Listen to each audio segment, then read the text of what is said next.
the more time and the more money this is going to take. It's not uncommon for people to spend 1.5 to 2 years repairing and outfitting a boat that's over 20 years old. And it's just something that you need to be prepared for. The older the boat, the longer it's going to take. And I think your age versus the boat length, I think if you're older and less experienced, you should definitely look for a newer boat.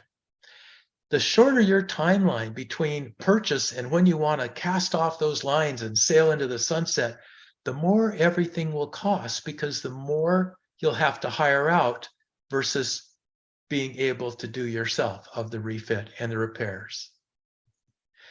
If you buy this 30 plus, now it's almost 40-year-old Hans Christian 38 that's been for sale forever, the chances of you replacing all of the rotten decks and cabin top, replacing everything, the tanks need to be replaced, the engine, the electronics, basically everything but the hull needs to be replaced. The chance of your finishing that and actually taking off, sadly, from my experience of having helped something like 12,000 people through this process, the chances are really slim.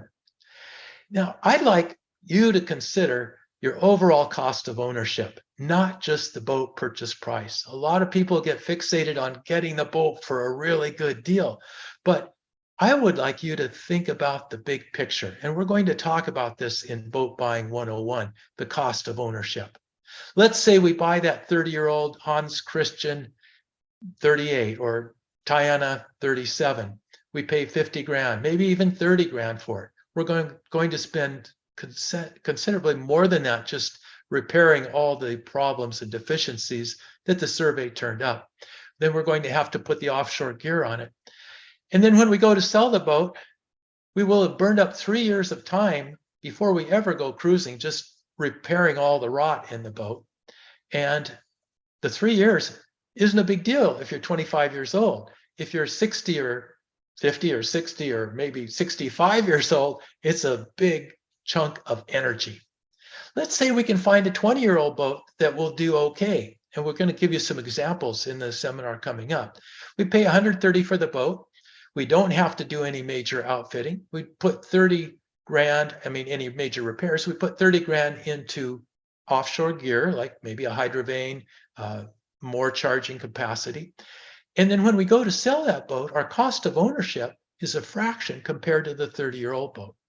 Let's say we were really lucky and could find a 10-year-old boat, maybe something like an Outbound 44. We're going to find, we'll put a little bit of gear on it, but our overall cost of ownership with that newer boat is going to be minimal. We're actually seeing across the board that quality offshore boats that are only 10 years old are appreciating in value every year. And they're very difficult to find because all the smart sailors are looking for them. You need to make sure that the cruising lifestyle is for you. This should probably even be before you buy the boat. But taking ASA lessons is important. Crewing for other people is a great way to get experience. Chartering, particularly in the parts of the world that you want to cruise. So let's say you're keen to cruise the Med. Charter in the Med. Try it out for a week or a week and a half and see if you're okay with that. If your plans include ocean passage making, it's going to be a catch-22. You won't be able to insure yourself and your partner for an ocean passage unless you've already completed one. And so then you'll need to do an ocean passage, ideally with training, with teaching, to get qualification to be able to cross the ocean on your own boat. Coastal cruising has less severe requirements from the insurance company. And we're going to really do a deep dive into the huge changes that have happened in the insurance market for long distance cruisers just in the last 8 months. We'll be doing that in 1 month from today on Boat Buying 101. And I'm sure some of you will be cruising with kids. That's a fabulous way to open your children's eyes to the whole wide world. Here's an obvious, or not an obvious, but here's an exciting option that a guy in Toronto started a few years back, and it's called Seabatical, Modern Ocean Voyaging. And the website is just longtermcharters.com. And so these are third tier boats. They are tired and they are old and they cost a third or a quarter what the moorings boats cost. And they have no chase boats. I just went on their website today, and they're now up to 14 boats. And instead of just being in the BVIs as they have been, they also have a boat or two in Grenada, one in St. Martin, and some in the Med. So this is really more of an introduction to cruising than is chartering, for the simple reason you're going to be fixing things. And guess what? That's what cruising is about. You've heard that saying that cruising is fixing your boat in exotic locations. It's true. And so you need to embrace that. But anyway, take a look at long-term charters, because I think this is a good way for you to, well, it's cool because if you're in the Caribbean, it allows you to go from country to country to country instead of just chartering and sailing in the BVI. So it's a lot more like cruising, and they have both monohulls and multi-hulls. Get ready for boat maintenance. Get realistic about boat maintenance, because boat maintenance is a regular, ongoing part of your life. And I said earlier, embrace it. Have a plan and budget for it. And I'm going to share some tips with you on that coming up here in a second. And what's important for you to realize is that I've just been around the world. I've been in Europe. I've been in the South Pacific, checking with boatyards, contacts that I have around the world. And what I'm hearing from boatyard owners worldwide is that they are all short of skilled technicians. I talked at the Seattle Boat Show with the owner of Emerald Marine Services. They usually have a crew of 22 top flight electrical, mechanical, engine, welding, the whole shamoli. The owner is down to 10. And he can't find any new technicians to hire. He said they've all retired or passed away. And so he's working on a much reduced schedule of accepting new work. And worldwide, the cost is $120 to $180 an hour. And I'm sure some of you are going to say, I heard it's cheaper in Trinidad, or it's cheaper in Thailand, or in wherever. And the answer to that is, I've heard so many comments back from my clients that they've had to redo everything that they had done in a quote cheap boatyard, and so it's not cheaper. Here, the answer is for you to gain skills and for you to be able to handle as much of the maintenance as possible without having to pay someone $120 to $180 an hour. Here is a valuable tip, tech tip. YouTube.com at SVC, Skagit Valley, SVC Scallywags. So SVC is Skagit Valley College. It's a community college that has a phenomenal marine technology program. And Mike Beamer, the program chairman, has posted something like 100 tech tips: how to change out raw water pump, how to install an inspection port in your diesel fuel tank, all kinds of super useful things like that. And he is constantly filming and adding to that. The other cool thing about Skagit Valley College is that cruisers, or soon to be cruisers, come from all over the world and sign up for either weekend or semester or year-long courses so that they get real skills to be able to maintain their boats and actually to be able to work on other cruisers' boats and make money at it. So anyway, check out SVC Scallywags. It is a bonanza. It is a gold mine for you if you want to be self-sufficient. Well, the maintenance costs are something that I'm really aware of, because over the last 50 years, I have lived and cruised on 4 boats. The last boat I sailed for 23 years, actually had association with it for 26 years. Long story. I just came back from New Zealand where I did the sea trial for the new owner, with a new owner. But that boat was a great case in point because I had it built new for me. I sailed it 100,000 miles, the same as 4 times around the world in 10 years. And then I took it back to Sweden and did a 100,000 mile refit. That refit cost me $60,000. I sailed it for another 100,000 miles, equivalent of 4 more times around the world. I did a 20-year refit. That cost me $160,000, and it was not a cosmetic refit. It was a functional refit. And I kept track. I'm a business person, so I kept track of every expense. And I detailed those for you. And you can download it. It's that same free ebook, 76 pages long. Just go to mahina.com/books, download it. Because when you're buying a boat, you need to go through this list and say, okay, it says replace the through hulls and the ball valves every 8 to 10 years. Look at the price there, $1,000 to $2,000. Well, that's actually really low. It's replacing through hulls and ball valves is a nasty job, and a lot of boatyards have a flat rate of $800 per valve changed out. So anyway, this will give you a guideline of how much it's going to cost you in an ongoing basis. Now, in terms of your cost of your running costs while you're cruising, the newer the boat you start out with, and the more thorough the refit that you do before you take off cruising, the less your running costs are going to be annually.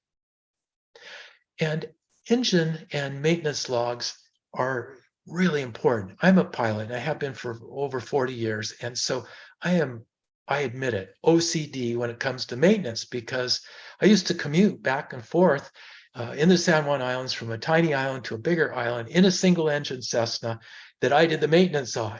And I knew if the engine stopped, I would be swimming in very cold water. So that was an impetus to become OCD about maintenance. You need to do the same for your boat. Here's a really rough, this is from 2009 before I got fancy. So on the left, you see the miles. The next column is the date. Next column is the location, then the engine hours, and then the fuel burn and services completed.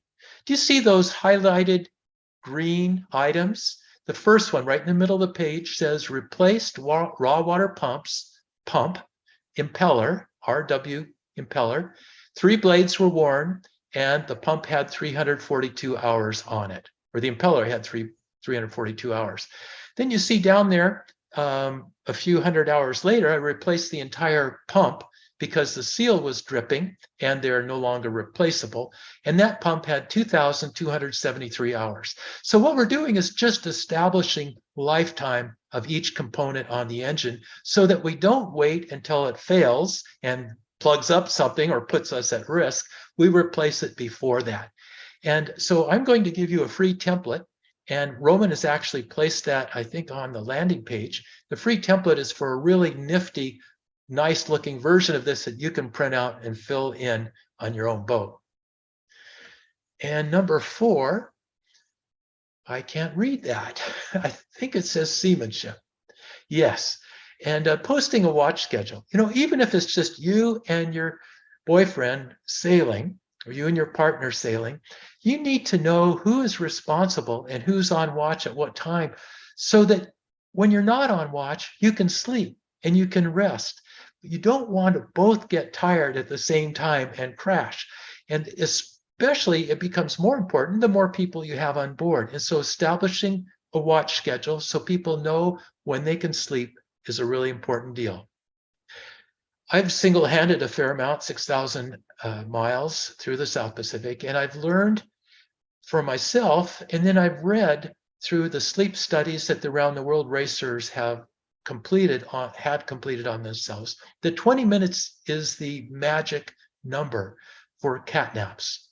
If you can get a 20-minute nap with your eyes closed, laying down, not freezing, shivering, but laying down in your bunk, it really recharges the batteries, actually better than a 40-minute nap. Collision avoidance is very critical. Here is a small ship coming into the island of Rurutu, 350 miles south of Tahiti. And knowing how to identify lights is a really big deal for your safety. And understanding that fishing vessels worldwide do not transmit AIS, nor do military vessels. Every year, cruising boats are run down, sad to say, but true, by fishing boats and by military boats. So you have to be proactive. A lot of people say, well, we're just going to both go to sleep And we're going to leave the AIS alarm on and the radar alarm on, and we're going to wake up the next morning having had a good nap, a good refreshing sleep. Well, this is like putting your car on cruise control on the freeway and seeing how long it works. It's not a good program. And twice daily boat checks. So checking everything morning and before sunset is my plan. Checking sails, rigging, engine, and bilge. And then when you're on watch, doing deck checks every time you're on watch. So putting your headlight on, going around the boat, even if you're at night or day, checking the gooseneck where the boom meets the mast. That's a real problematic point. Checking the lashings on the dinghy, checking everything, looking for any lines that might have jumped off and are trailing in the water. Seasickness is something that is important. Whether or not you get seasick, it's important for you to understand the protocol. Roman is posting the free checklist that I've put together here over the last 50 years. I get seasick. My professional mariners who run big ships around the world tell me that everyone gets seasick given the right condition. So don't get too cocky if you haven't gotten seasick yet, because your day is likely coming. So one of the disciplines that you need to master to become an ocean sailor is seasickness response. If not for yourself, certainly for a fellow crew person. And on coastal passages, if you're, it's not a big deal because you get to port and everything's fine. But if you're underway for more than 24 hours, preventing seasickness becomes a health and safety issue. The problems are that dry heaving, prolonged vomiting cause dehydration, low blood sugar, low blood pressure, and a tendency for strokes, chills, dizziness, anxiety, depression. And the bottom one is the one that can be fatal, and that is going into shock. So it is imperative that you as skipper have the right medications, both non-prescription and prescription. We always use non-prescription first on board if you're going to be doing more than just day sails. Here's a secret I'll share with you. There was an Austrian physician whose wife got seasick, and he did a medical study on seasickness, and he came up with the fact that histamine is what causes seasickness. So we take antihistamines, right? Well, 1 gram of vitamin C stops histamine production, dead. Emergen-C, which you can buy from Rite Aid or Costco or Walmart, is 1,000 milligrams, 1 gram of vitamin C, and the electrolytes that you lose through vomiting or through sweating. This is a fizzy drink that athletes frequently use when they're training, and it works for preventing seasickness or for rehydrating after you've been seasick because it contains potassium and the minerals that you lose through vomiting. So try it out. Vitamin C is good for you, so there's no downside here. It's not a prescription drug. It's not going to weird you out. But there are several prescription drugs that you need to have that I mentioned in the article. Get good at anchoring. Well, this is where Roman, who is the host, is anchored right now on Antigua. And look at how many boats are there. This is just before the boat show. And become very good friends with the appropriate cruising guides and charts. And this was entering Antigua, and we've got the cruising guide there, and we're all eyes, got lookouts on the granny bars. We've got the laptop and the MFD going. I've printed out the Google Earth charts of the coral. I'm doing everything I can ahead of time. It's really important to check the weather before you choose the anchorage, for the simple fact of the wind does a 180 because of a frontal passage, that nice protected harbor that you found could be a death trap. So you want to make sure that you have an out even before you get the anchor down. And you want to do everything possible to avoid anchoring on coral. I'm sure a lot of you know that many places in the Caribbean and now in the South Pacific are no anchor zones, simply because cruisers' anchors have totally destroyed the beautiful coral. This is in Fiji, which I think is was one of my favorite cruising areas in the world. The water temperature is 83, water visibility is 150 to 180 feet. More different varieties of coral here than anywhere in the world I've seen. Fabulous cruising area, but we're going to be very, very cautious to avoid anchoring on coral. And the same thing is if we're cruising the Med. I just was cruising the Med just before COVID with Mahinachari, and then before that with friends. And this was in Malta. And can you look and see how much we've damaged? Our anchor chain has just like running a lawnmower over the seagrass. The seagrass, sometimes referred to as eelgrass, is where fish spawn, is where fish lay their eggs. And so because of the damage done by cruisers' anchor chains, there are big areas in the Med now that are off limits for anchoring. Some places there are moorings you can use. Other places it's just like there's no option. You can't anchor and there's no mooring.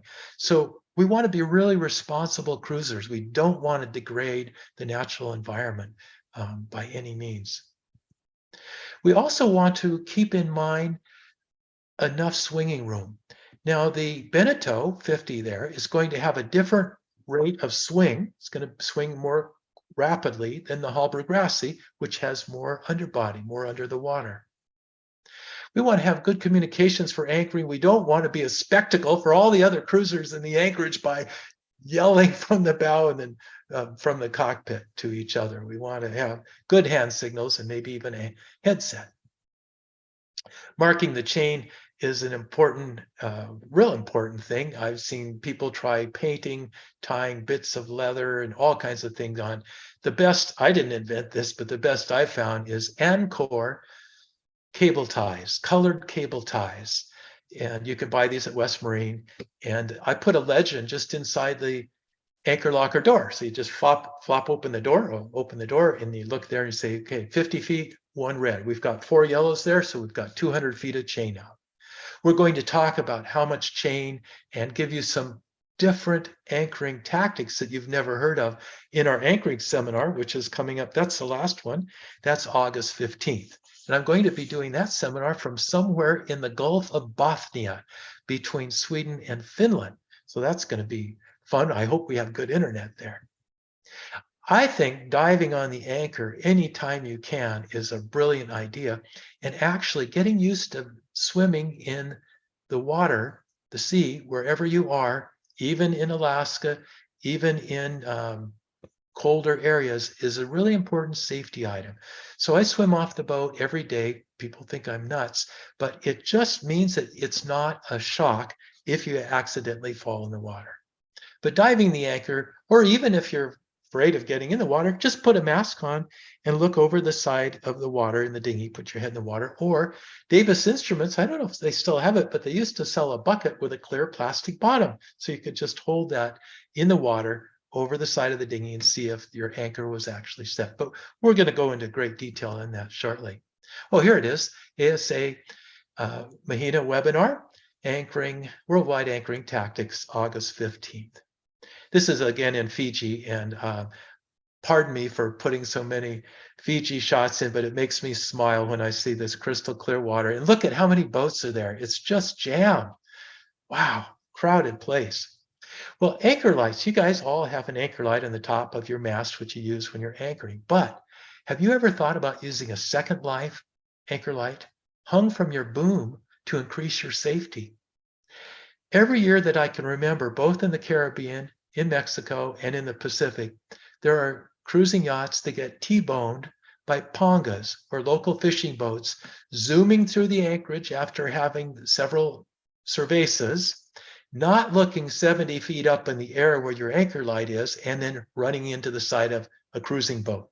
I've seen boats that have been really damaged this way, and unfortunately the guys running the speedboats get severely hurt too.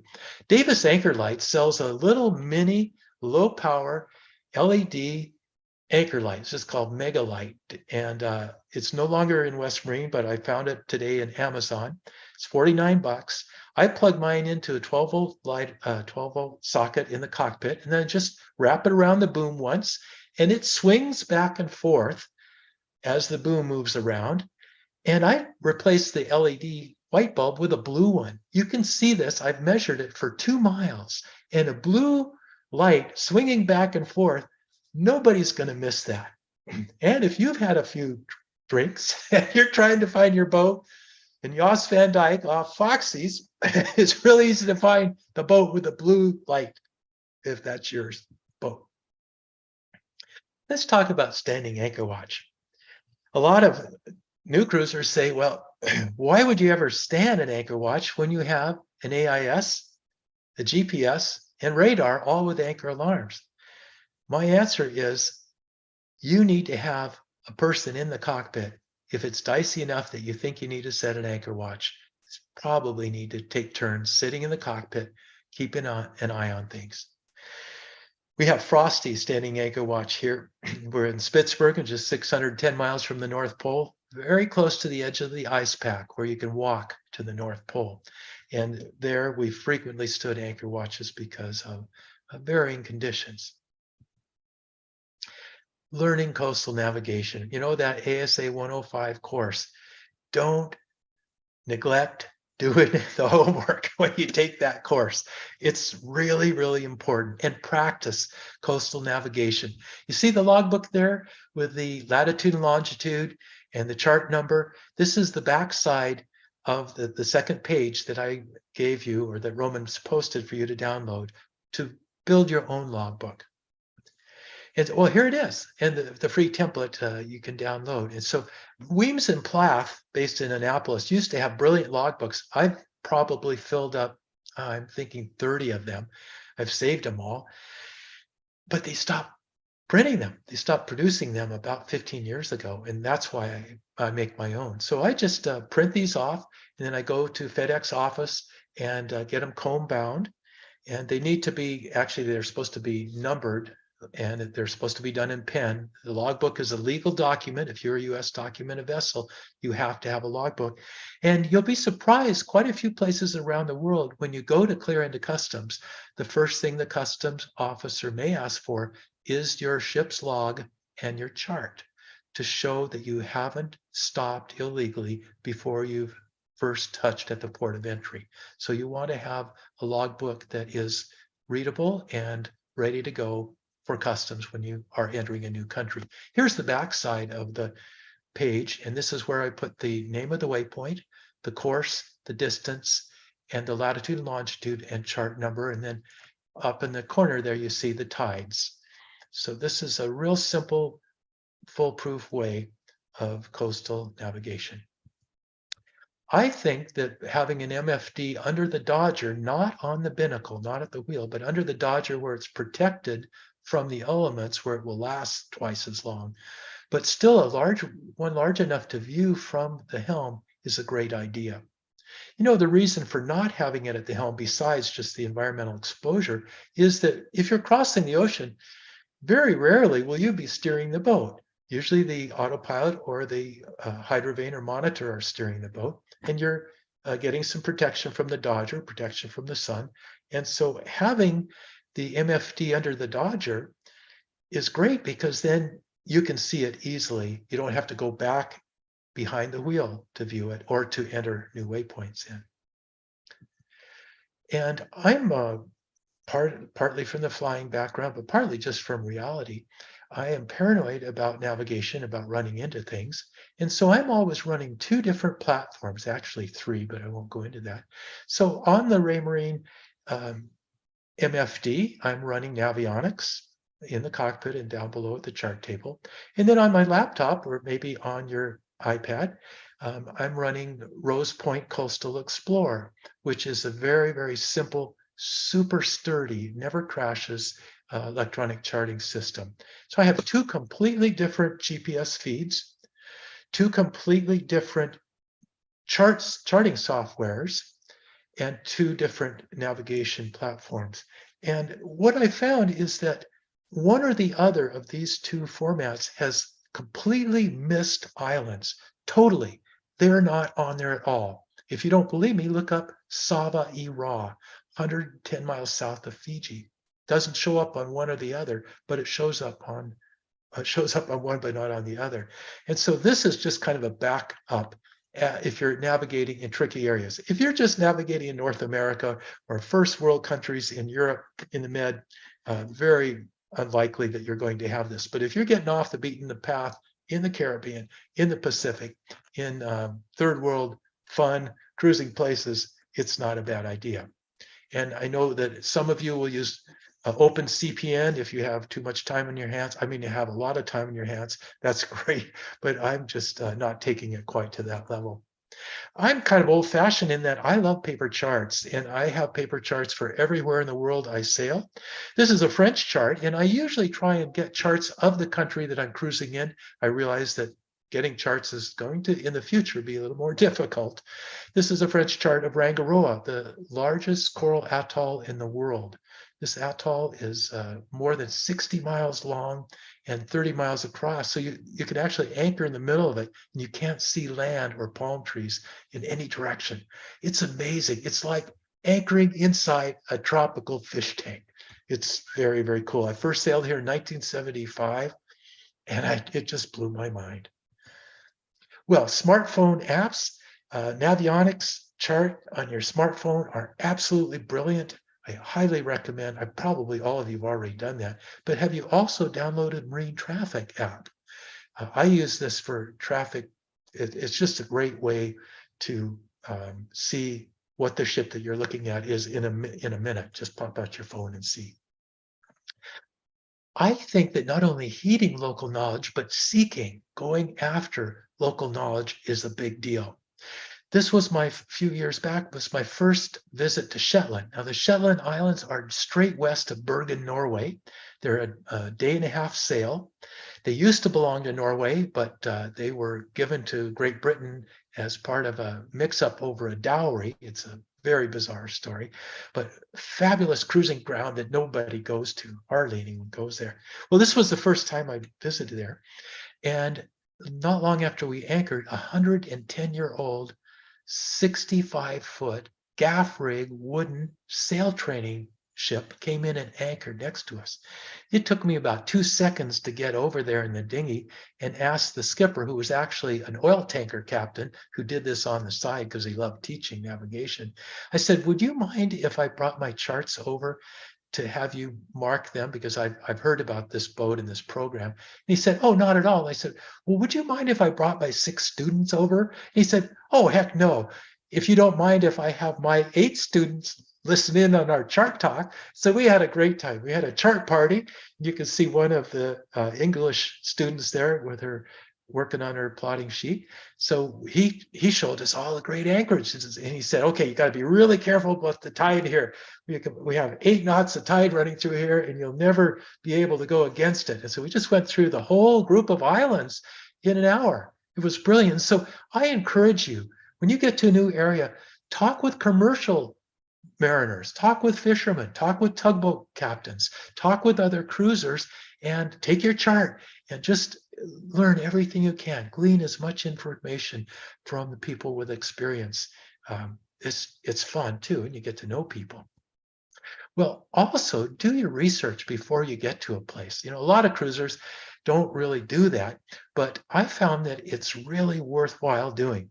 I have longed to sail back. I was born in Sudan. I've longed to sail back to Africa.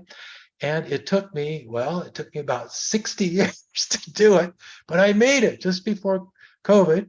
I managed to sail back. I sailed to Morocco.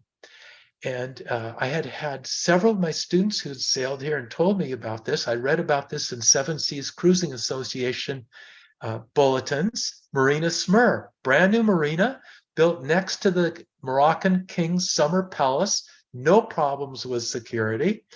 The marina was basically empty. So I emailed them months ahead and I said, I'd like to come. And I've heard that you can arrange a van and a driver.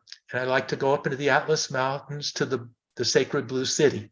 And so as soon as we pulled into the dock, I called them on the radio and I said, what slip should we go into? They said, no slip, just tie up in front of the marina building here and leave your boat here the whole time you're here so we can keep an eye on it. The customs office is that one you can see just to the right of the mast. So clearing customs took about 10 minutes. It was no problem at all. And then this guy came down to the boat with 8 camels and said, okay, you guys ready to go up to the Atlas Mountains? We said, no, we wanted a van, not camels. But it was kind of a joke. I was trying to get the camel on the boat to take a picture of it, but she wouldn't come. But anyway, a guy showed up with a van and a guide who spoke English, and it was Eid, it was the Muslim holiday, so everything was sold out and full. But the guide had a friend who owned a hotel, and he called his friend, and so half a day away, we got up into the mountains, and sure enough, they had rooms for us, and it was incredibly expensive. It cost us 30 euros a piece a night to stay in this very amazing. It was almost like a castle, but it was a mind-blowing experience. And I think getting away from the boat and having experiences on land is so important. A lot of cruisers tend to just always stay on the boat. Budget time and money for adventures. And it could be hitchhiking. It doesn't have to take a lot of money. That whole adventure, 2 days in Morocco, cost us maybe each, I don't know, 100 euros, something like that, $90. It wasn't a big deal, but for each of us, it was a mind-blowing experience. I can't read what that says, so you're going to have to read it. Okay, here we go. Expectations. Do expect a psychological letdown after you've worked so hard to get ready to go cruising.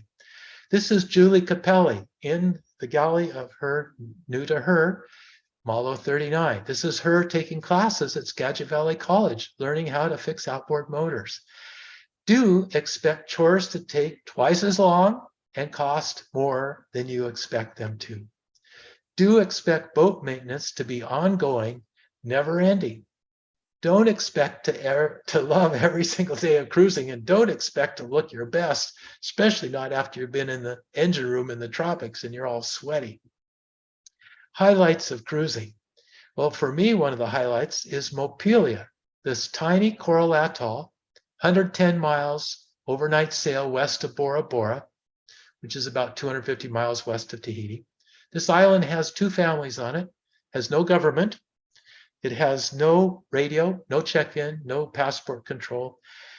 Cruisers get here. Some cruisers spend 2 or 3 or 4 months here, just hanging out, and getting to know the Tahitians, the 2 families, and fishing and looking at so many things to do. Simplified life with less stress is one of the real bonuses of cruising. And more family time. This is Max Shaw, and Max and Liz took off cruising with 2 kids, and they ended up with a 3rd crew member, joined them in Mexico, and completed a 7-year circumnavigation around the Pacific. And Max and Liz say cruising with their kids was just a highlight of their life, and their kids have really done well. And sharing the adventure, anticipating the adventure. This is Julie and her husband, Gio, in Baja California, where they are right now, exploring.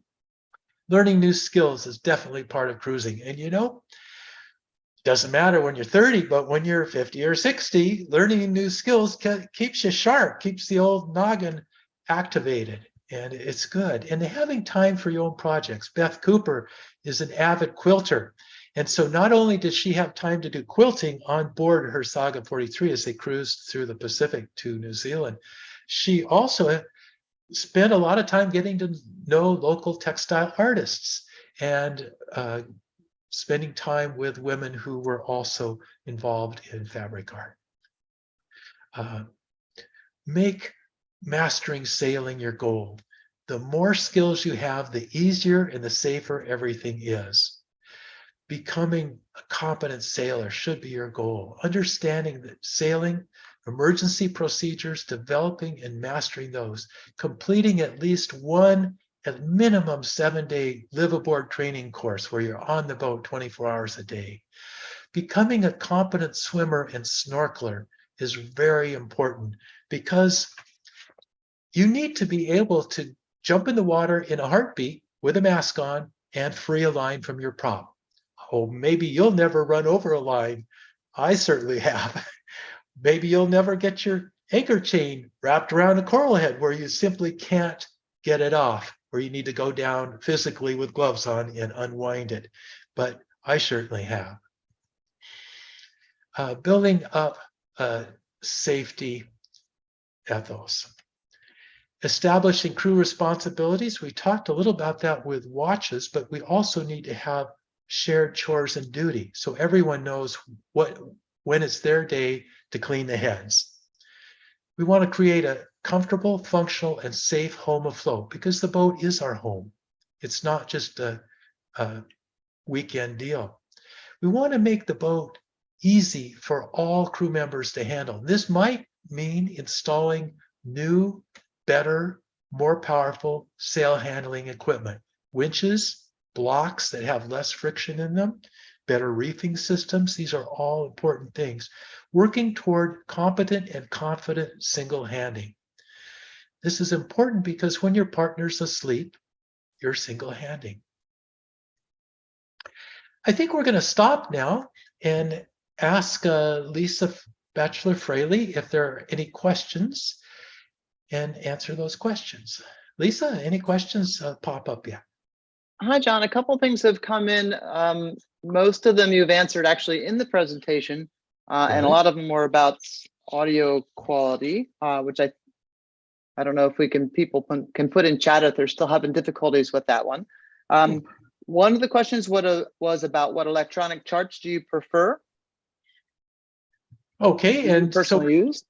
Yeah, so Navionics is owned by Garmin. Navionics is, I think, it's kind of the standard for electronic charts.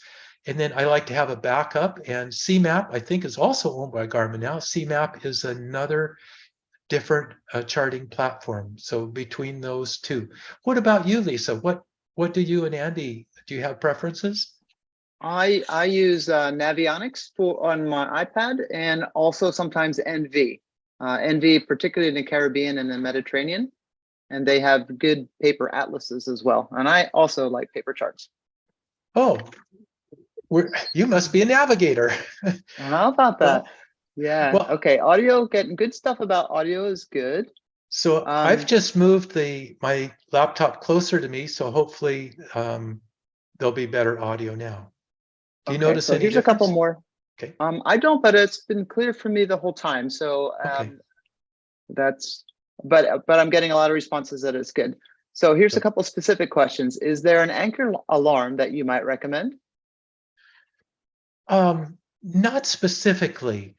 I actually am not a real big fan of anchor alarms because I think they induce a false sense of confidence and safety. But I have used the anchor alarm on GPS, on AIS, and on radar. Used all of those, though not at the same time. What about you, Lisa? Do you have a favorite anchor alarm? I don't actually, because I mean, I've used a couple of different apps. What I actually really do is I've got Navionics on multiple devices. So I have it on my phone on sort of a sacrificial phone that just stays in place, and I zoom in really well on it. And as I get up in the middle of the night, as I do frequently, I just check to watch the track. Yeah. And then and you'll learn, as you know, as you learn your boat, you know when something's starting to go, or the wind is sounding differently, or your orientation is different.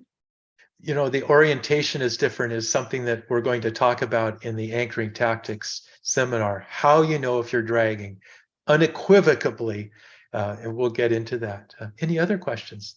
Okay, yes, there are. Can you elaborate on the psychological dimensions of long trips? Wow, absolutely. So I was a psychology major, and so I've had over 1,100 people sail with me on long ocean passages around the world. So I've seen it all. Yeah. So I think that long ocean voyages tend to be an intensifier of personality. So if you are basically a fairly laid back, happy person, long ocean passage is going to be heaven for you. If you are basically an uptight, kind of anxious person dealing with anxiety, long ocean passages are not necessarily going to be your friend. So does that make sense? I think so. And hopefully, Gregor, how do you think? Can you give me a thumbs up if you're good with that?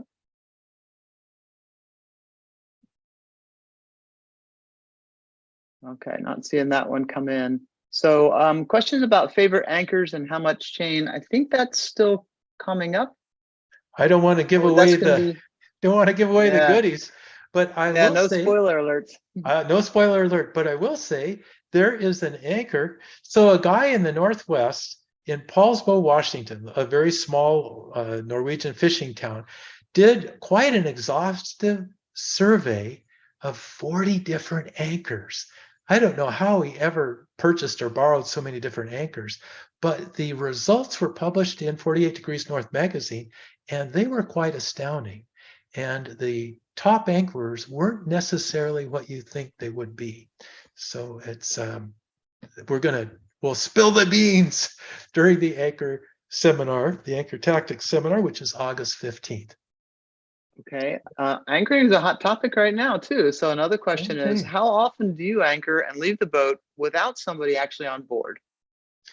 Well, that's a good question. My rule on that is that I will anchor and leave the boat for 2 to 3 hours out of sight of the boat is all. If it's going to be an all-day trip, let's say renting bikes and cycling around the island, or renting horses and going for a horseback ride in the Marquesas, I will leave someone in the boat or put a second anchor out. So putting a second anchor out, if you're going to be out of sight of the boat, I think it really greatly reduces your chance of dragging. But there again, we're going to really do a deep dive into that in the anchoring seminar. Okay. I think we're going to hold on the anchoring questions then, everyone, for although when you do the anchoring seminar, some people are asking about that link you mentioned about Amazon, the anchor light. Yeah. So we can throw that one in there. There's some security questions. I think some of these are going to be addressed coming up. So a few of these questions I think we'll hold until the end. Okay. So we're ready to carry on. Yes, please. Thanks so much, Lisa. I really appreciate your fielding the questions. That's a big Absolutely. help. Keep the boat sailing comfortably. That's a big, big deal. And it's a challenge. One of the things that I say, I have a test question in my sail training expeditions. And I say, what is the number one mistake that new cruisers, new to ocean sailing, frequently make? And the answer to that is not reefing early enough. You've probably heard the axiom that the time to reef is when you first think about it. Well, that is absolutely true, or maybe even before. And we're going to talk about reefing procedures here in a second. But guys, I don't know what it is about guys, but guys seem to like to push the boat. And if the rail's in the water, all the better. And they forget comfort and safety. And they can't figure out why their partners don't want to go sailing with them after they've scared the dickens out of them. So, guys, listen up. I think every single boat needs to have a sail reduction guide posted. You know, charter catamarans almost always have this posted next to the helm. It's a sticker and it says upwind, downwind. This is when you put the reefs in. So I actually borrowed this from Beth Leonard, who wrote the Offshore Cruising Handbook, or I think that was the name of it. I borrowed it from her. She wrote this up for her Shannon 43 or 42 that she circumnavigated on. And it's actually not very much different from this on most other boats. It's surprising. Wind forward of the beam, true wind speed, not apparent. True wind speed, 18 knots, first reef goes in the main, 10% of the Genoa furled, so on and so forth. Wind after the beam, the apparent wind is less, so 22 knots, first reef in. There's a template for you to download. If you go to mahina.com/seminars, there's a template that you can use. You don't have to recreate the reinvent the wheel. You can just tweak it. Your boat might be stiffer. This was for a Halberg Grassi 46. So maybe you put the first reef in at 24 knots instead of 22.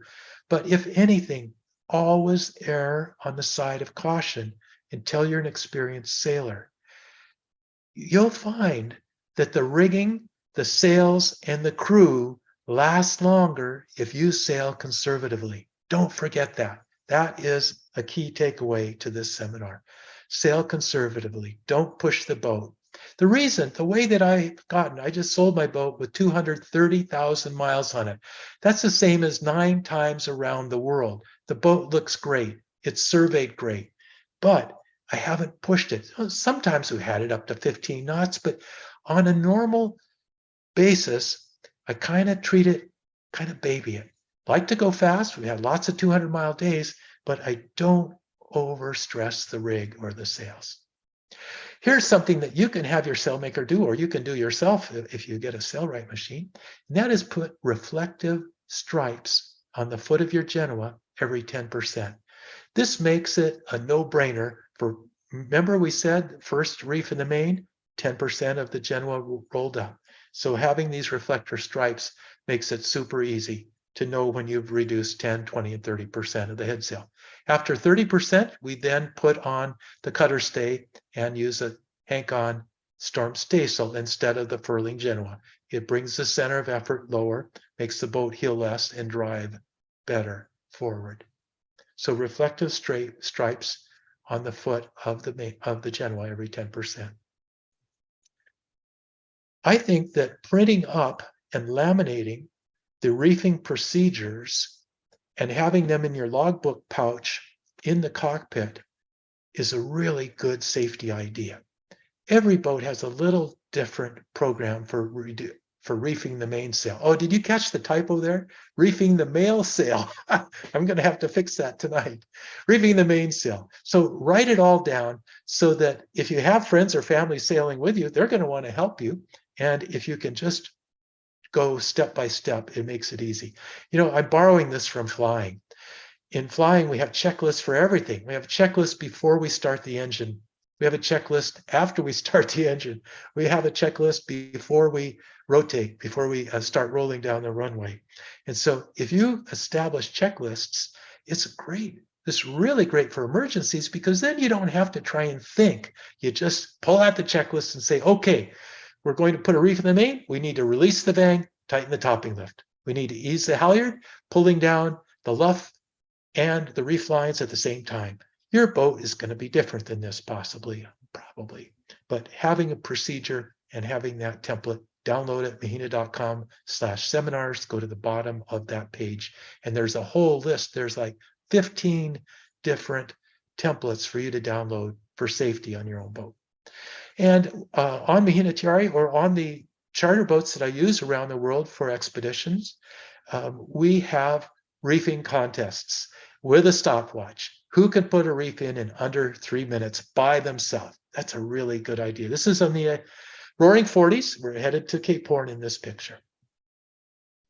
And one of the cool tricks is color coding the reefing lines with the reefing breaks. And you see how Amanda's put a number 2 for the second reef in red? Well, the second reef line is red. And so we're just trying to make it all so we don't have to think at all. And many of you will have your halyards led back to the cockpit. I actually think it's easier having them on the mast, but that's kind of not everyone thinks that way. And so coiling and stowing the halyards so that they can't fall in the water. Oh, this gives me a good chance to show you. This is the Selden boom, and you see those little colored dots on the reefing brakes, blue, red, and green. And then look at the color-coded reefing lines, blue, red, and green. So it just makes it super easy to tell which reef you're working on. And then here we are stowing the reefing lines on top of the coiled main sheet and making sure that they're super secure and there's no way they can fall in the water. I like to have sail ties ready to go on the lifeline so that it can drop the main in a heartbeat and secure it. This is still in the Roaring 40s, and rule of thumb on Mahina Tiari was that sustained winds over 45 knots, the main comes down, the storm trysail goes up, and then the furled you see the Genoa is furled down about, there's only about 10% left, and it's time then to furl it the rest of the way and put up the storm staysail on its own removable cutter stay. But having the sail ties on the rail so that you can very easily secure the main when you drop it in a squall is a really excellent idea. So the mainsail is secure here. the storm trysail, which replaces the main. It's much, much smaller sail. It's not attached to the boom, so we can't break the boom if we jibe. And it hoists above the furled main. On Mahinatari, we use the same track for both. Some people install a separate track for the trysail. Just depends how much time you're going to be sailing in high latitudes. Now, if you're just going to be doing a tropical sail to the Caribbean and back, or downwind tropical sail from California or Panama to New Zealand, Australia, trysail is not critical, but you need to have one storm sail on board, whether it's a storm staysail or a storm trysail. A deeply furled roller furling Genoa is not a storm sail. Here's how to break your boom in half. Instead of running the preventer from the end of the boom, run it from amidships, the middle of the boom, straight to the tow rail. If you jibe in a tropical squall, you simply fold the boom in half and destroy it. Very, very quick. It happens so fast. The boom is a compression strut. When it is in doing its job, it is in strut mode. As soon as you pull it out of column, boing, it loses its strength and it just collapses. So this is not good. Much better is to attach the preventer to the end of the boom. I like to run through the bow cleat as a turning block and then run back all the way to the cockpit with the preventer. So here we are using the bow cleat as a turning block. It's great. There's nothing to chafe on. I'm just going actually through the middle of the cleat. There's the line coming from the end of the boom and then going down the deck back to the cockpit. Start working on downsizing now. This, here's your goal, to get to somewhere beautiful and uncrowded, hopefully. But you're going to need to start gaining skills, and there's nothing that affects your safety and comfort more while you're cruising than the weather. The best weather instruction book I found is published in England by the Royal Yachting Association, RYA. You can get it through Amazon. Just Google or just go to Amazon and type in RYA Weather Handbook. It's not expensive. It's written by a guy who's crossed the Atlantic 26 times. And then also look for books on regional marine weather. The Mediterranean was totally new for me. I found this Mediterranean Weather Handbook for sailors absolutely invaluable. A lot of my clients say they're going to start cruising in the Med because they think it's easier, no big passages. Wow, they haven't studied about the weather of the Mediterranean. Talk about dynamics. It is just amazing how quickly and powerful weather changes occur in the Mediterranean. Become very familiar with windy.com. It's free unless you pay for the upgraded version, which is inexpensive, $20 or $30 a year. I found in the Med and off the coast of North Africa, cell coverage, phone coverage was so good that anywhere in the Mediterranean I was able to have 3 to 5G coverage and use windy. I never once used predict wind, which is what I use on ocean passage. I never used that at all in the Mediterranean or in Scandinavia or in the British Isles.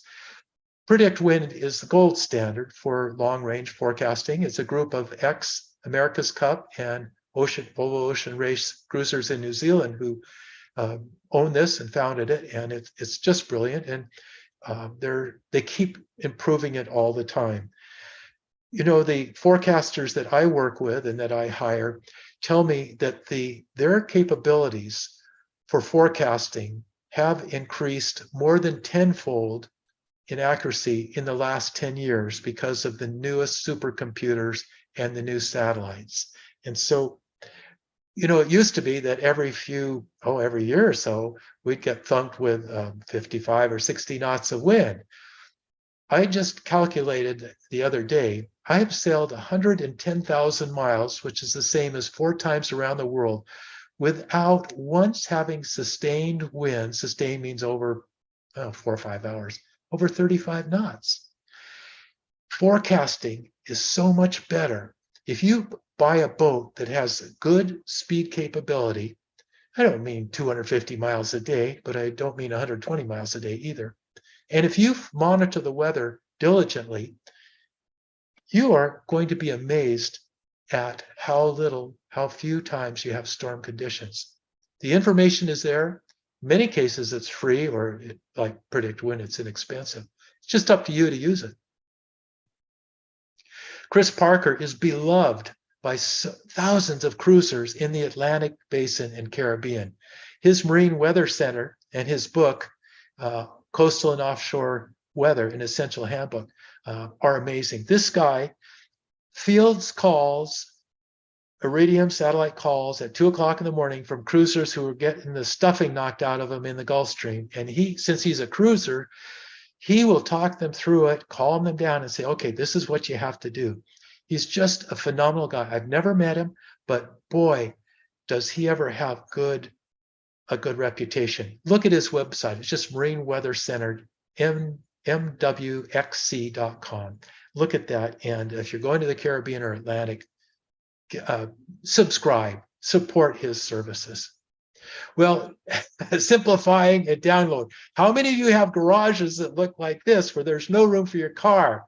Well, you need to buy one of these books right away. And you need to learn how to tidy up, because on a boat, you don't have a garage. So you can't have junk cluttering up. One of the reasons that I encourage you to live aboard for 6 months before you go cruising is to get used to the fact that you have to put away one job before you start another. It's really key. Taking care of your health while you're cruising is, I think, really important, because as soon as you lose your health, that's the end of your cruising.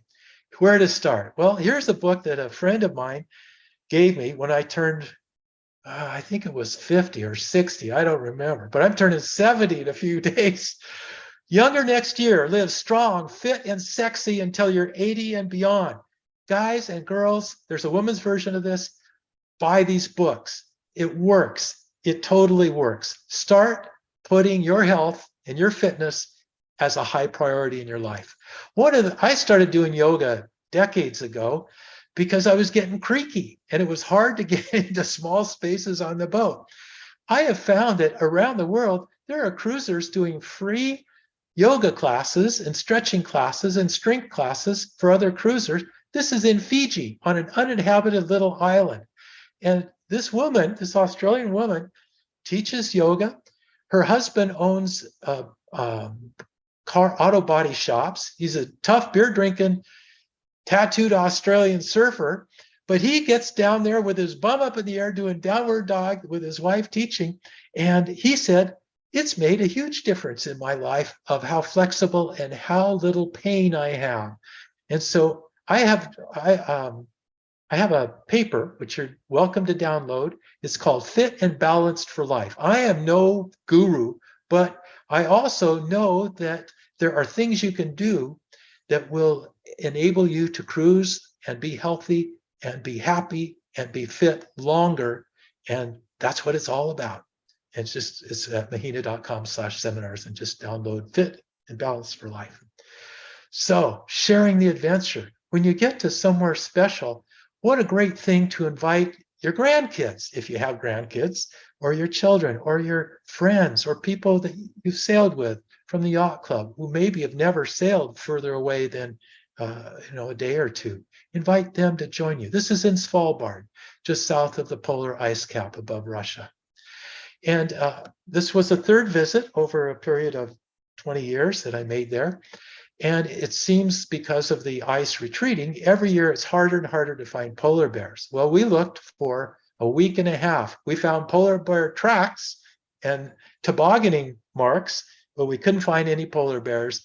And we decided to give up, and we had a good weather window. We said, okay, we're going to head south for Jan Mayen and Iceland. And then we pulled up the anchor, and then one of my training members said, hey, a polar bear, isn't that a polar bear that just got out of the water and the rocks over there and is shaking themselves up?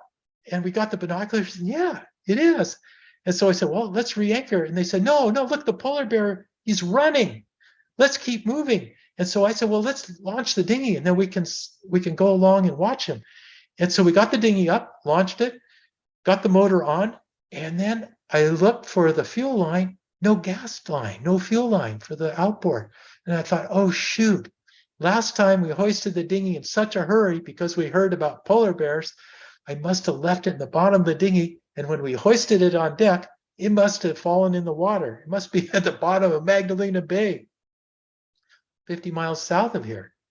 So we said, okay, well, put the dinghy back on. Let's get the anchor up and let's start following. So with binoculars, for 3 hours, we followed this young teenager polar bear as he or she moved quickly on the beach, swimming from across headlands where he couldn't walk. And this bear was putting on an act.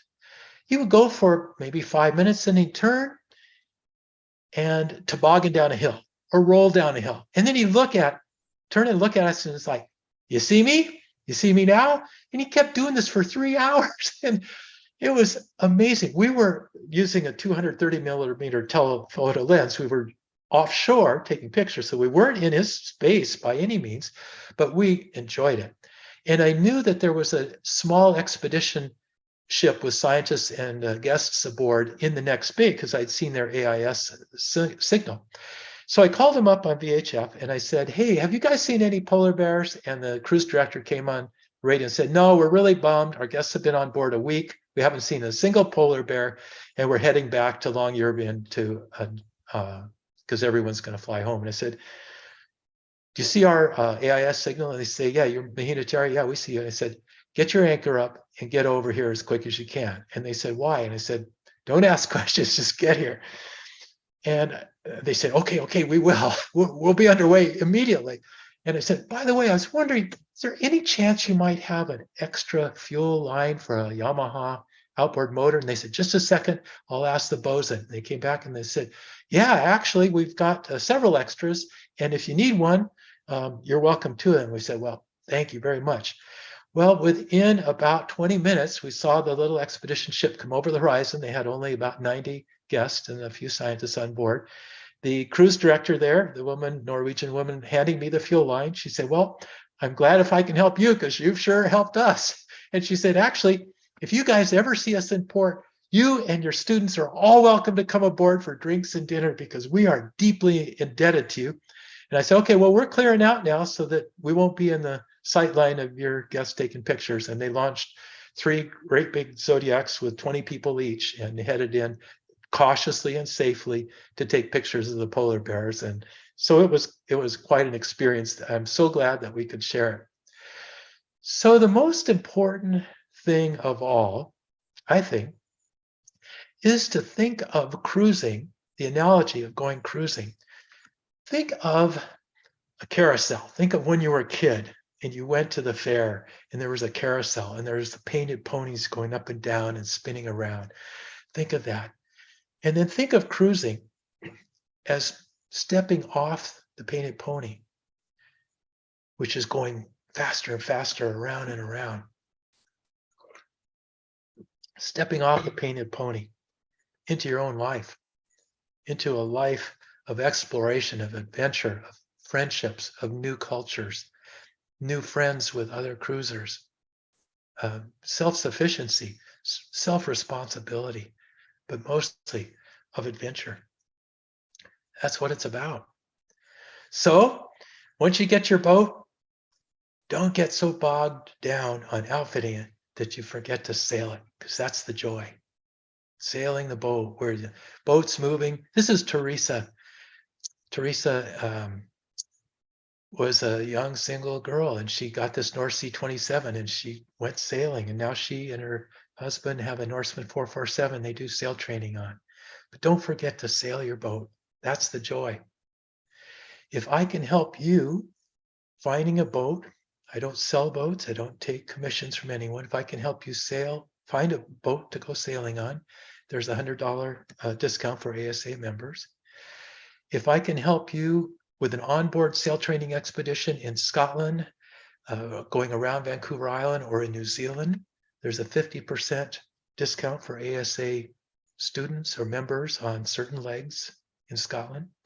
If I can help you with an intensive 10-day virtual seminar, which you download, or I send you the memory stick and the 270-page manual, I'm happy to do that. Or if you want to join me for an all-day seminar at the Annapolis Boat Show every October, or a 2-day hands-on workshop at Skagit Valley College, second weekend of March, it's all there on mahina.com, or email me sailing@mahina.com. And now, oh, I mustn't forget, these are the 3 upcoming ASA Mahina webinars. 1 month from today, Boat Buying 101.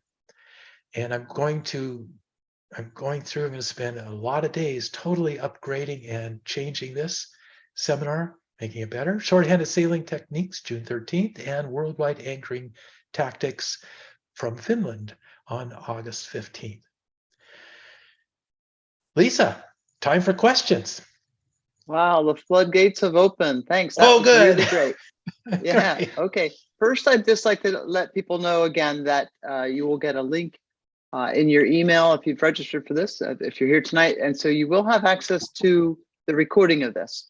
So if you've missed what the book title looked like or something like that, you'll be able to see that and pause it and have it in your own time. And Roman, can you confirm that link should be out tomorrow? Wake up, Roman. Okay, we'll catch him on that one. But yeah, so you do have access. You don't get the slides directly, but you will have access to the recording, so you can take it all in slow time. So I'm going to try and group questions by category. There's quite a few on boat buying, and without giving spoiler alerts for the March 28th webinar. And I know that you have some things on your website. So can you either answer or maybe point to people on the website, things on the market? If you're looking for a boat and you're not going to be sailing for 4 years, if you're getting advice now, is it still likely to be valid in 4 years, or do you see trends? Lisa, that's a great question. I've been watching this for 50 years and I've seen trends and cycles. And so I actually do an update on my website, mahina.com, and I don't remember, it's news. And so I do an update about every month on what's happening worldwide on used boat prices, how it's trending. So yes, in 4 years, what's going to happen? Well, I think it's largely driven by 2 things. It's driven by people watching YouTube sailing programs and getting all excited, and it's driven by demographics. There are a lot of people out there who can work remotely or who have worked really hard and saved diligently and go cruising. Even maybe just, I have clients on $30,000 budgets. I have a lot of Europeans with $30,000. They're buying a boat, they're outfitting it, and they're sailing for a year or 2 years all the way to Australia. They're selling the boat for more than they paid for it. I'm going to talk about how to do that in Boat Buying 101, March 28th. Okay, all right, that sounds great. I hope to be there. Oh, I hope you're here to help. That's a huge help having I you think here, I might be Lisa. in St. Martin, so Well, hopefully there's internet in St. Martin. Well, of course. Oh, good. Okay, regarding ocean passage making boats, if someone wants to go blue water sailing or make an ocean passage, cross an ocean, how important is it to have a heavy displacement boat? Lisa, another great question. And my answer to that is it depends on the latitude. If you are interested in sailing in high latitudes to Svalbard, to Greenland, to Patagonia, it's very important. If you are interested in doing a downwind tropical leg, I recommend certain models, very, very specific models of Catalina and Beneteau. And that's what we're going to get into March 28th. Okay, I think I've seen also on your website a listing of kind of descriptions of different boats that are recommended for blue water. Thanks so much, Lisa. In fact, mahina.com/consult, you'll find a 6-page list of, I think, 260 boats from around the world that I recommend you consider for long distance cruising. They are not all heavy displacement boats. They're not all even moderate displacement boats. But I have changed my outlook, and I'm going to talk about this in boat buying seminar. I have become more realistic with what's available today. There are some really excellent boats that were built 30 years ago that are moderate to heavy displacement, sturdier than anything. But the problem is they are 30 or 40 years old. And it takes so much money and time to get them ready to go that maybe it's actually more logical to buy a lighter, newer boat where you don't have to replace everything. And that's what we're going to be talking about. Okay. Continuing on the ocean theme, can you speak a little bit about drogues, the Jordan drogue, for example, or sea anchors, or both? I would be delighted to. In fact, let's ask Roman if I could present storm survival tactics. It's always the most popular of the seminars that I present at the Annapolis Boat Show. It gets more people attending that than almost any other seminar.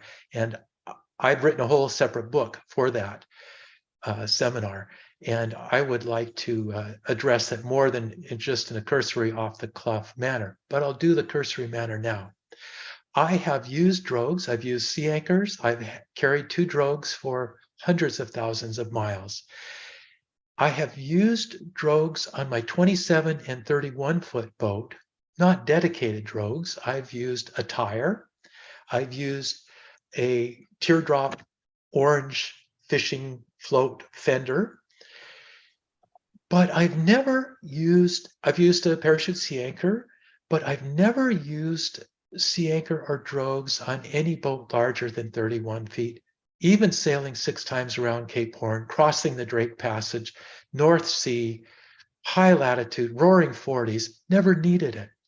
So the factors here are having a boat that has a good turn of speed, meaning 150, 180 miles a day, having excellent quality resources for weather prediction, using those, and using prudence and common sense in timing passages, waiting for weather windows.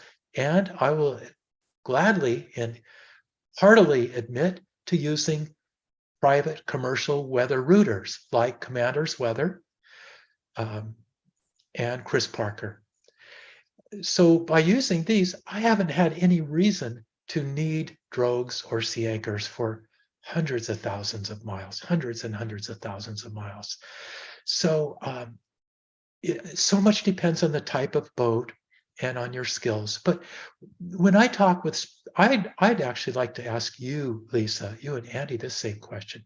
But when I talk with people like Steve and Linda Dashu, people who've sailed hundreds of thousands of miles on modern boats, not on museum ships, but on relatively modern boats, how often do you use sea anchors and parachute drogues and these kind of storm tactics? I get the same answers like, hell no, we don't want to sit there and get battered. We look at the weather and we make a course change and we get out of there. So the concept of using a drogue or a parachute sea anchor, well, a drogue is to slow you down because the boat's becoming unmanageable. Totally understandable. But and with multi-hulls, not a bad idea. But especially the parachute sea anchor, sit there and get pummeled. Wow, is that a good tactic? Not in my mind. I would much rather analyze the weather, analyze where the winds and where the seas are coming from, and get the heck out of there. Lisa, what are your tactics? Have you and Andy had to resort to parachute sea anchor or drogue very often? We have never had to resort to that. We have practiced with that mostly for ocean races, where that's a requirement, and it is still a requirement for some ocean rallies to have the equipment on board. And of course, if you have the equipment, there's no point in having it if you haven't practiced with it. Exactly. But no, we subscribe to good weather forecasting, good communication, so that you can download the weather or talk to your weather router. And I have been in your heavy weather tactics thing at the boat show at Cruisers U, and I think we had a similar discussion that we haven't had to use that or even storm sails in anger. You know how to use them, but better to get good routing, and now we have so much better comms and forecasts. Yeah.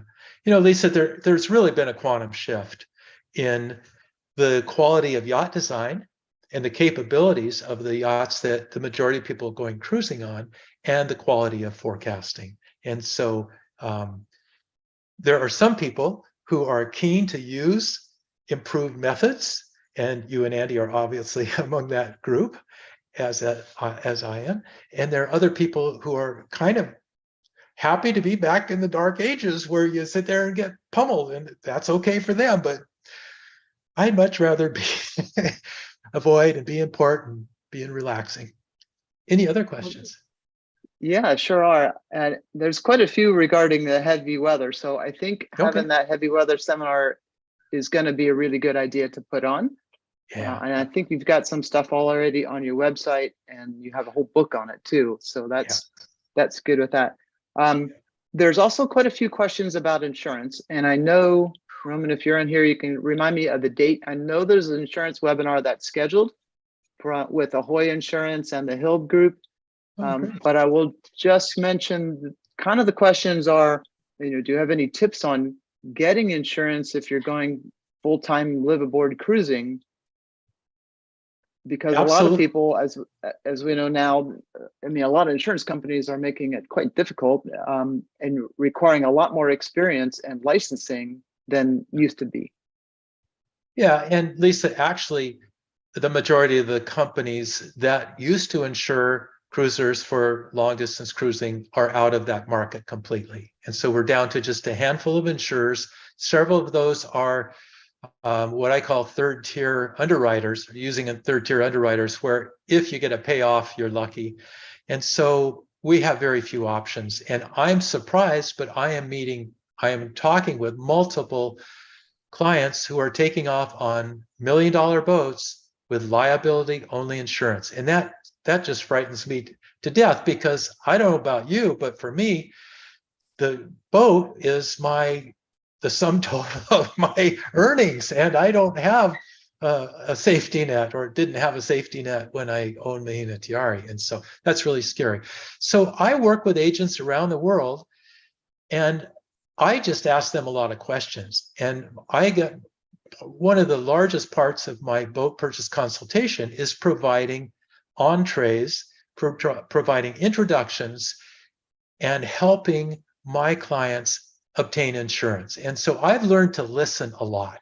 I ask what the specific insurance agents, companies, not the underwriters, what the agents want to hear and what they want to see in the bio that my clients, you viewers, write up for them. And they are telling me across the board in Europe and in North America and in Australia, New Zealand market as well, we want to see time on the water.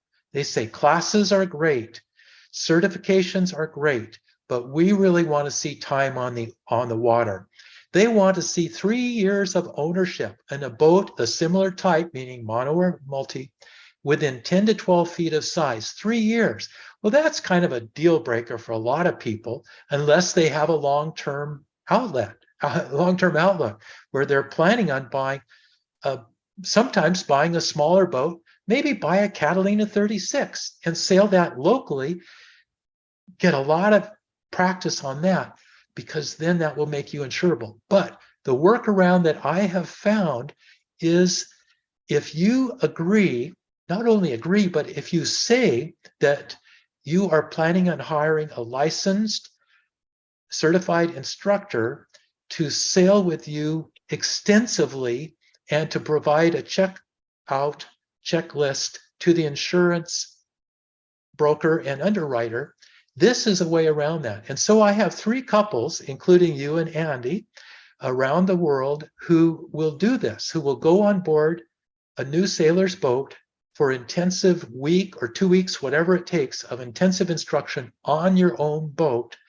And that is a way to bypass a lot of the requirements. You have to be careful, because some of the insurance companies will say they want a licensed skipper aboard for 1 year. Wow, can you imagine how cost prohibitive that would be? And so we need to word it such that We don't put in super defining values, but there are ways of doing this. But any important thing for you to remember is that document every course you take, every time you go sailing, every time you've ever been on a boat in your life. You want to have that documented. So the insurance underwriter is looking at you as a risk, and they say, well, this person has taken all these courses. They've taken navigation courses, they've taken diesel engine repair courses, they've replaced the standing rigging without being asked to at 10 years of age. They have replaced electronics, they've put safety gear on boat, the boat has a new life raft. These people are diligent. So they're looking for diligence on your part as the boat owner and prospective insuree. And so you want to come across as diligent, cautious, pragmatic, safety-oriented person if you're going to obtain insurance at all. Did that answer the question, Lisa? Well, I think that ends some. There is a term that if people are looking for that, and this will probably be explained in the upcoming insurance one, but I don't think that's for several months. And what that's called is a trainer operator endorsement. Yes. So okay, at thank the you. at the recreational sailboat level, mega yachts are going to have, I think they'll call them a captain warranty or Right. a full-time captain. But Mhm. at the recreational level, a trainer operator endorsement usually says that the owners cannot operate the boat without an approved by the insurance company trainer and licensed Coast Guard and Coast Guard master, or whatever country, whatever licensing that they were going to require. Usually they specify certain number of hours, and one of them, at least Chubb, has a checklist of skills that must be attained and demonstrated. I have that checklist here. Yeah. That checklist is actually not far off what the ASA 104 checklist looks like. Guess where they borrowed it from. Except it has something, well, it's got some powerboat stuff on it too. So that's another good way, is to, you practice those skills in the courses. Yeah. There's no shortcut to taking the courses and doing the practice. It's all good. It's just that you need to understand that that's not enough to qualify. And it's a changing deal. I've watched this, as I said, for 50 years. And so in a market like this, we will now shortly have a bunch of new underwriters come into it who don't understand the market. They will accept just about everyone. They'll make a lot of money, and then they'll have some big losses, and then they'll all drop out. I've watched this happen time and again. And so it's just, it's just life. Insurance is totally a game. That's a challenge. Okay, so you mentioned in the presentation about liveaboard courses and that people should take liveaboard courses. Did you mean by that at what level? Are you talking about bareboat chartering or the 108 passage making courses? I'm talking about at all levels, including 108 passage making. I just think that people, from my experience, and I think of this in terms of how I've learned as well. When I went to get my master's license, I trained at the Masters Mates and Pilots Training Center in Seattle, that's owned by the Masters Mates and Pilots Union. And it was a 2-week, basically live aboard. It's like 12 hours a day for 2 weeks, total immersion. And when you learn, if you learn on board a boat where you're sleeping on the boat and you're not just going for one weekend a month or one day a month, but when you're really immersed, I think that's a way that adults really retain the information and the skills better. And so I'm a real big fan of live aboard training, and there are multiple ASA courses at different levels. Okay, thank you. Following along, I guess, on the finding a trainer for your insurance purposes, do you have any suggestions on people who buy new boats and need to have it delivered? Finding a delivery captain, any sources? I do. I have a couple who I've known for about 25, 27, 30 years. They're both master mariners. They met on square rigs sail training ships. They circumnavigated the world on their Bowman 57 with students on board. Then they built a big catamaran and sailed to New Zealand and back with guests and kids on board. And now they've sold that and they are available, and they will go to South Africa and meet owners and new boats being launched by Leopard or whomever in South Africa, and then sail with the owners up to the Caribbean. And that absolutely qualifies the owners for insurance then, if they've done that. What a 6,000-mile delivery passage with trained captains, 2 of them on board. So that's really a good, much cheaper option than just paying to have the boat delivered and then not being able to qualify for insurance. Sounds like 2 birds with 1 stone. If somebody wanted to find them, can they contact you? Absolutely. Sailing@mahina.com is my email address. Okay, thank you. Yeah. Okay, so here's one on new sailors who want to get into sailing and then cruising. Would you recommend a experienced boat, as in previously loved boat, or a brand new boat? There are huge advantages to a brand new boat. The disadvantages are many of the good builders have a waiting list of more than 2 years. But it really depends on your age and your budget. If you are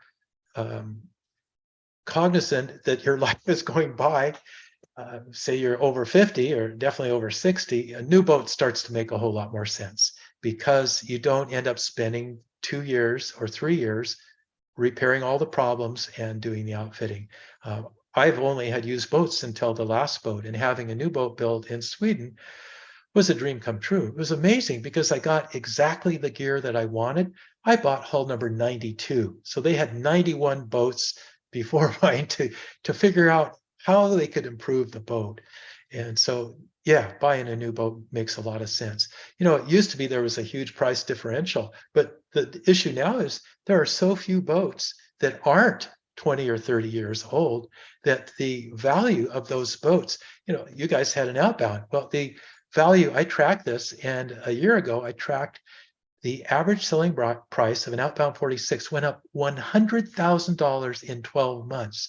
And so I had 2 clients this year who said there is so little difference between buying a used outbound and having a new one built. We're going to have new boats built and get it exactly the way we want so that we can enjoy it right off the bat and not have to be fixing it. So it makes more sense now than ever, but it's expensive.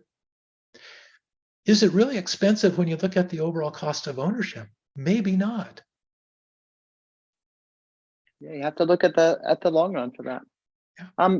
So looking at global cruising, are you finding that there's some security issues that's making cruising prohibitive in some areas? Well, Lisa, there have always been areas of the world, 7 areas of the world where it wasn't safe to travel. But it's so easy. Those are so well documented in noonsight.com. It's so easy to avoid them. I've been sailing the world for 50 years.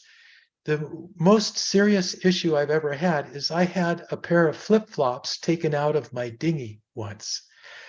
That's it. So yeah, I've been in Colombia, I've been in Dominican Republic, I haven't been in Haiti, been in Africa, and it's just about being smart and prudent. It's not rocket science. There's a list of things. Actually, I should put that. I'm glad you asked that question because I have a document somewhere. I'm going to have to look up. Oh, I know where it is. It's in the Offshore Cruising Companion in my big 270-page course book. I should print that. I should pull that article out. And next time when I do the boat buying 101, I'll just make a note now. I'll have that security. It's just a 1-page doc. It's just things that you can do to make yourself safer and to make your boat less attractive than other boats. So that's, I'll put that up. I'll get Roman to put that up for Boat Buying 101. Thank you for bringing that question up, Lisa. Sure. You mentioned noonsight.com, and I had typed that into some other folks' stuff about that. It's a really good resource. You also mentioned Seven Seas Cruising Association. There's Fabulous. a lot of great things you can get on their website, and also Noonsite, which is maintained by the Ocean Cruising Club. So whether you're looking for, is another question about getting visas, and do you get it before or after you arrive at the port of entry, all that stuff will be on New Noonsite, site. and much of it on Seven Seas Cruising Association. Yeah. And I And believe Seven Seas maintains that security net, at least in the Caribbean. they do. Yeah. So, Lisa, this is a really good point about the visas. And I got in big trouble when I arrived in Vanuatu last time. This was just before COVID. Vanuatu used to be called the New Hebrides before independence, which was while I was there about 30 years ago, 27 years ago. I arrived in Vanuatu and I've been sailing there. I've actually been setting up libraries in villages and bringing teams of doctors and teams of dentists and medical supplies. Been working with the government kind of in a very unofficial way for decades. Well, I arrived in Vanuatu to clear customs, and the guy said, have you filled out an electronic pre-notification form? And I said, what? And he said, yeah, I have to ask you this question. And I said, what is that? And he said, I haven't a clue. And I said, well, no, I haven't. And he said, well, they're gonna ask you some more questions when you get to Luganville, when you get to the capital. And the head of immigration came out, and it was a huge big deal. It took me a week and a half to get it solved, but he said, you arrived without notifying us that you were coming. And so this is really bad. And I said, okay, well, how would I have known that this was a new rule? And he said, well, you would have looked it up on our website. And I said, great, could you show me where it is? And he said, he looked, he said, no, I can't find it. And I said, okay, so let's talk about this. The way that cruisers find out whether or not they need to have pre-notification visa, electronic visa before they arrive, is they look it up in noonsite.com. So I said, okay, here's my computer. I brought it in, noonsite.com, Vanuatu. Do you see any list of notification, pre-notification? Is there any mention of it? He said, no. And I said, okay, tell you what, you let me out of jail, not out of jail, but let me off the hook, and I will write to Sue Grant, who does the updates, because I've been voluntarily updating Noonsite forever.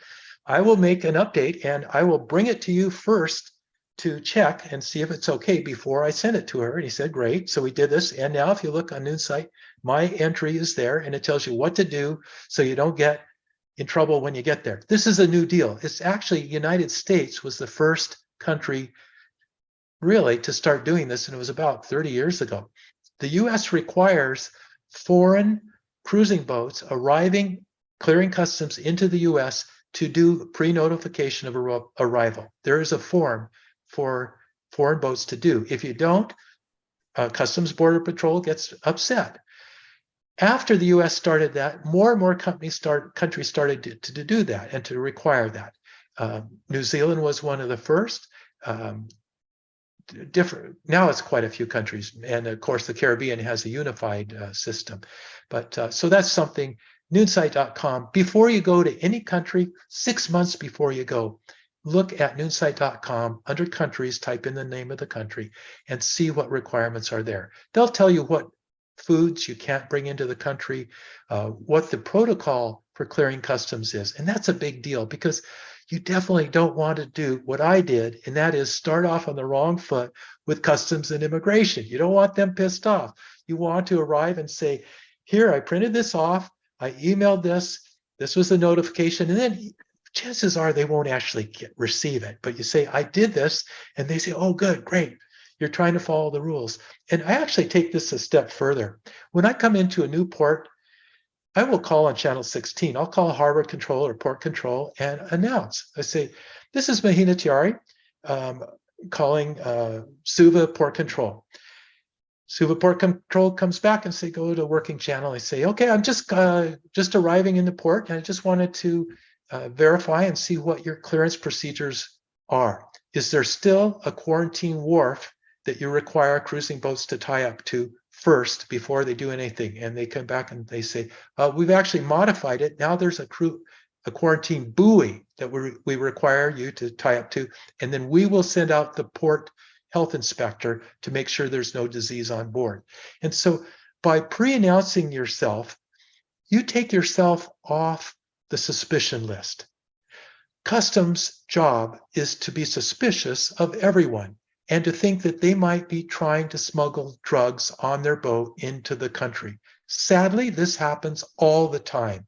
It happens in Ireland, it happens in England, it happens throughout the Med, it happens in the Caribbean, it happens in, sadly, also in the South Pacific. It happened just very recently again.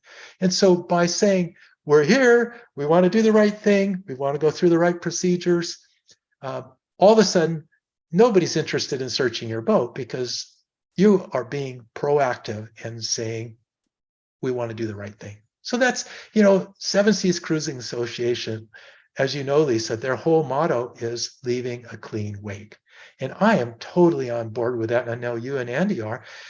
We want to be a positive influence on countries that we go to. That's why when we go to a small village, we go to the chief, we go to the headmaster in the school, we go to the nurse in the clinic, and we say, what do you guys need? And then we get on the radio or we email friends who are upwind and get ready to go and say, hey, they need volleyballs and soccer balls. Could you bring some? They need, one of the most common things throughout the Caribbean is they need exercise books, just blank books and pencils and pens for the kids to write in. So being proactive about making a positive influence on the places you go. I know you guys have seen it.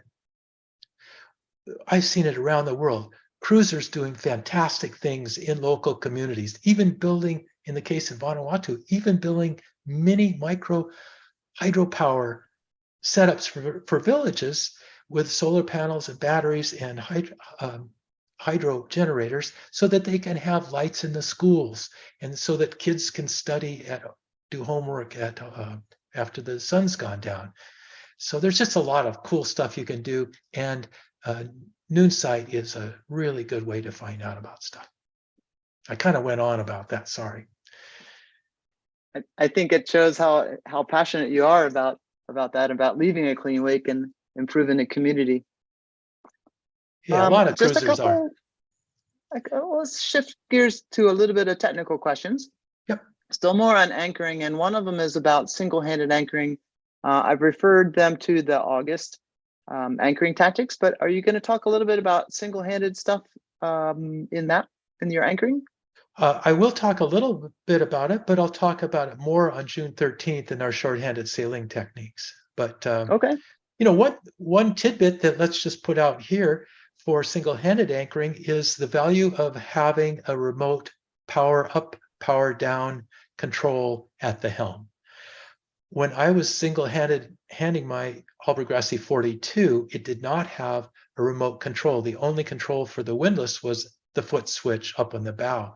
And I found that when a boat was dragging down on me and I had to get the anchor up and power forward and steer all at the same time, it was impossible. I was running back and forth to the bow like an idiot.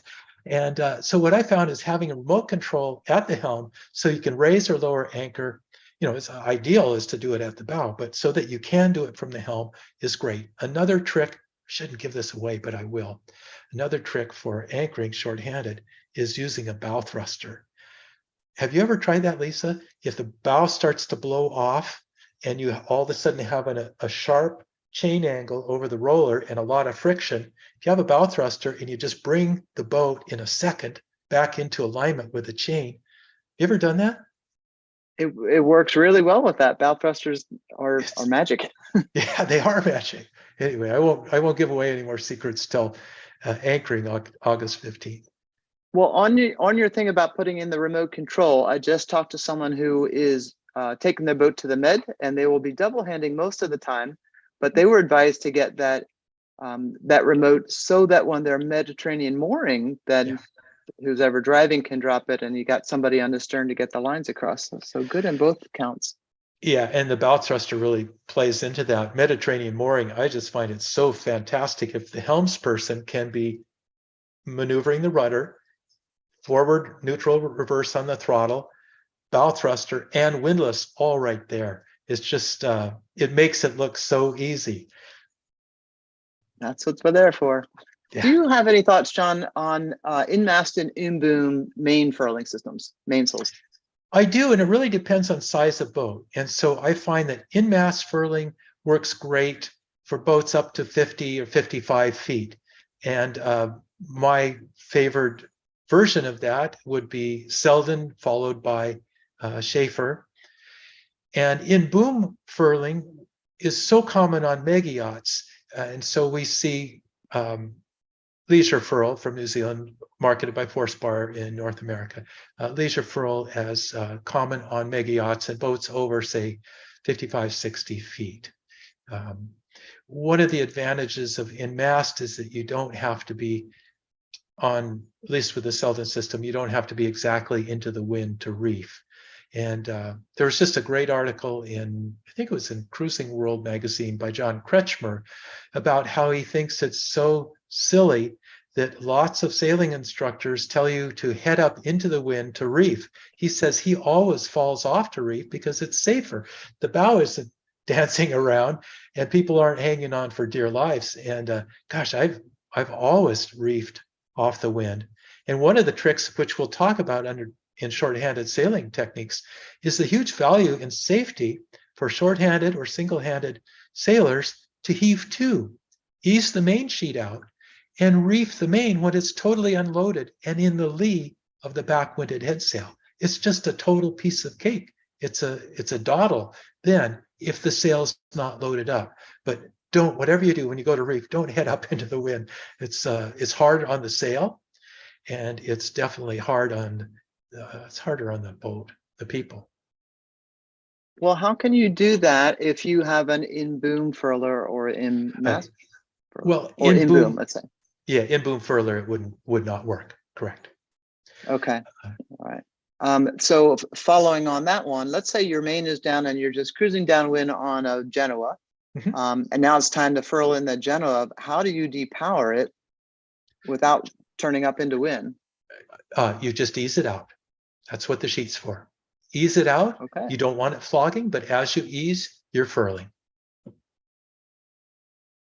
Okie doke. Honest to goodness, it All right. works. So I have someone who's been sailing on the Great Lakes, and they're wondering, how do they get practice to go ocean sailing? Come join me in Scotland. 10 days of training in Scotland, and you will have, well, you know, the Scots say there's nothing wrong with the weather. You just have the wrong clothes if you're uncomfortable. Scotland's just Scotland and actually Bay of Biscay are probably the two best training areas. English Channel's not too bad, but Scotland's great because there's just so much, the weather's so dynamic, and there's just you can have years and years worth of training compressed into 10 days because it's just everything is happening so quickly. Okay. Any thoughts on crewing opportunities? Yes. Noonsight.com is owned by World Cruising, who owns the ARC, the Atlantic Rally for Cruisers, and the World ARC, Jeremy's excellent programs. They have their own website, and I don't remember the name of it off the top of my head, but I've talked with several people who have found crew positions or found a crew through the website of World Cruising. So if you were to Google World Cruising, what is it? Is it World Cruising Club? Yeah, WCC, World Cruising Club Crew Finder. I think that you would come up, and that may be the name of it, but just Google World Cruising Club Crew Finder, and then that'll take you to that site. Okay, thanks. Do you have any familiarity with OPO, Offshore Passage? Sure, Hank Schmidt. Yeah, absolutely. I've heard good things. He's been doing that forever. And yeah, I've heard very good things about that. Hank's always at the Annapolis Boat Show. All right. A lot of really good comments. Thank you for your sharing so much information. Here's one more about, do you recommend getting a Coast Guard license? Well, absolutely, because you'll save whatever little money it costs you to get the training. You'll save that in your insurance right away. And so, yeah, without question, it's a good question, and wouldn't you recommend that, Lisa? I would, whether or not you have any plans to do anything commercially with it, it just gives you a good, well-rounded education. Okay. You'll learn a lot either way. And yeah, the insurance between that and any certification, it's always good to put that in and see if it reduces your insurance. That also counts for medical courses that you might take. You mentioned a Mhm. lot about Mhm. doing mechanical things, but I've seen people who were able to do a double hand transatlantic because, in part, because they also did some wilderness medicine.